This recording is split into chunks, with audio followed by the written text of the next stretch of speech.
কি রে, জ্বরটা একটু ঠিক হয়ে যাওয়ার ফোন ঘাটছিস তো? হ্যাঁ, খালি কিছু খেতে ভালো লাগছে না, কিছু খেতে ভালো লাগছে না। কি খাবি, কি খেতে ইচ্ছা হচ্ছে বল, করে দেবো। আর জ্বর নেই তো এখন? আলু ভাজা, ডিম ভাজা আর রুটি করে দেবো, না ভাত খাবি গরম গরম? কাল থেকে তো সেরকম কিছু খাওয়াছিনি। ভাগ্যিস সিজন চেঞ্জের সময় একবার করে জ্বর হয়, না তো তোকে বাড়িতে কেউ রাখতেই পারে না।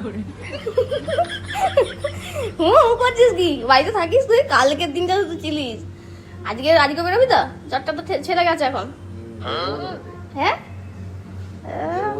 যা চানটা করে, তাহলে তো চান করিস নি, যা চান করে, আমি ততক্ষণ রান্না করছি, দিয়ে খেয়ে নিবি। এখন বাজে সকাল 10টা, এখনো পর্যন্ত কিছুই খাইনি। কাল সকাল থেকে জ্বরটা এসেছে, দুপুরবেলা অল্প ভাত খেয়েছে, রাতেও মানে একটুখানি মুড়ি খেয়ে শুয়ে পড়েছে। তো এটা ওর ফেভারিট খাবার, আলু ভাজা আর ডিম ভাজা। ডিম ভাজা মানে ওর সাথে মুড়ি, রুটি, ভাত যার সাথেই দেবে তার সাথেই মানে শুধুও খেয়ে নেবে, এরকম ব্যাপার। ওর জ্বরটা আসলে খুবই খারাপ, মানে জলপট্টি না দিলে জ্বর ছাড়ে না, যতই ওষুধ খাক। জ্বর মুখে মানে কি খেলে রুচি ফেরবে সেটা যদি একটু কমেন্ট করে জানাও।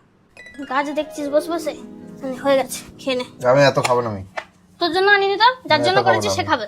আমি একটা কি দুটো খাবো, একটা খাবো। বললাম তো যার জন্য এনেছি সে খাবে, তোকে খেতে হবে না, বুঝতে পেরেছিস? তোর খেতে হবে না, আমি খাইয়ে দিচ্ছি।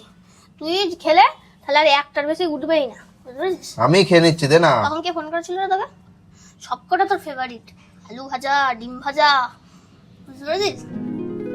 কে ফোন করেছিল তখন থেকে? কে ফোন করেছিল তখন থেকে? বন্ধু। বন্ধু? নাটু আসছে নিচে। ও তাই, আসুন না, দেখি ওর ঘাড়ে কটা মাথা আছে। এই জ্বরটা ছেড়েছে, এক্ষুনি নিতে চলে আসছে। তিতো লাগছে। তেতো লাগবে, কিল তেতো লাগবে, লাগুক, কিছু করার নেই, এখন তেতো লাগবে। জল আছে, জল দেখা। দাঁড়া, বন্ধু আসছে, ও এসে বাইরে গিয়ে কিছু খেয়ে নেবে। বাইরের খাবার তেতো লাগবে না, ঘরের খাবার আরে তেতো লাগছে? আনকুকড ফুড খেতে হবে। আচ্ছা, তো বললাম তো সকালবেলা যে ফ্রুটস খেতে। এই তো শসা আছে, শসা দেখা, শসা দেখা। একটু বেরোবো, মানে ঘুরতে, কাল থেকে বেরোয়নি, বেরোতে হ্যাঁ হবে। জানি তো, কাল থেকে বেরোসনি। মানে বন্ধু প্রীতি প্রচুর বেড়ে গেছে নাকি জ্বরের সময় তো? হ্যাঁ, তো বেরোতে হবে না। ঠিক আছে, যা সব কটা বন্ধুগুলোকে ডেকে নে, ঠিক আছে? যা ছাদে আড্ডা মারতে যা, ছাদে আড্ডা মারতে যা, কিছু বলবো না, বাইরে যাওয়া যাবে না আজকে। সাতটা তো বাইরে। পুরোপুরি সুস্থ হয়, যেদিন কেন আগের মতন আনন্দ করে খেতে পারবি, তারপর বাইরে যাবে, মনে থাকবে? ঠিক আছে, আমি খেয়ে নেবো পরে, কালকে খেয়ে নেবো আনন্দ করে। তাহলে কালকে বাড়ি যাবি, আজকে বেরোতে হবে না। আর যদি একান্তই বন্ধুদের জন্য মন খারাপ করে, বন্ধুগুলোকে সব ফোন করে ডেকে নে, ছাদে আড্ডা মারতে যা, ধোঁয়া ছাড়া, শুনতে পেয়েছিস? আমি যাবো না, বেরোতে হবে, ঢং করিস না। বেরোতে হবে। খেনে খেনে কষ্ট লাগবে জানি, জ্বরের সময় ভালো লাগে না খেতে, তেতো তেতোই লাগে, তাও খেতে হবে। ভাত তেতো খাচ্ছিস, হ্যাঁ করলা ভাজা করে দেবো, ফল ফল ফলও তেতো লাগবে, ফল তো লাগবে না, ফল খেতে হবে। তাহলে শশা খা। খাচ্ছি তো। কাল থেকে তো কিছু খাস, ভাত খেয়েছিস একটু, রাত্রিবেলা মুড়ি খেয়েছিস, ওষুধ খাচ্ছিস, তো খেতে হবে না? আর দিস না, তুই খা না একটু।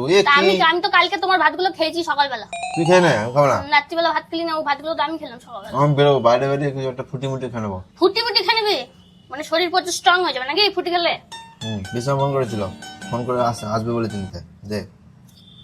ওর সাহসটা বেড়ে যাচ্ছে দিন দিন। হ্যাঁ বিছানাদের হ্যাঁ, এই যে জ্বর হচ্ছে তাও নিতে আসবে। যেতে হবে, বাইরে বেরোলে তবে জ্বর ছাড়বে। আচ্ছা ঘরের মধ্যে বসতে জ্বর ছাড়বে না। আচ্ছা,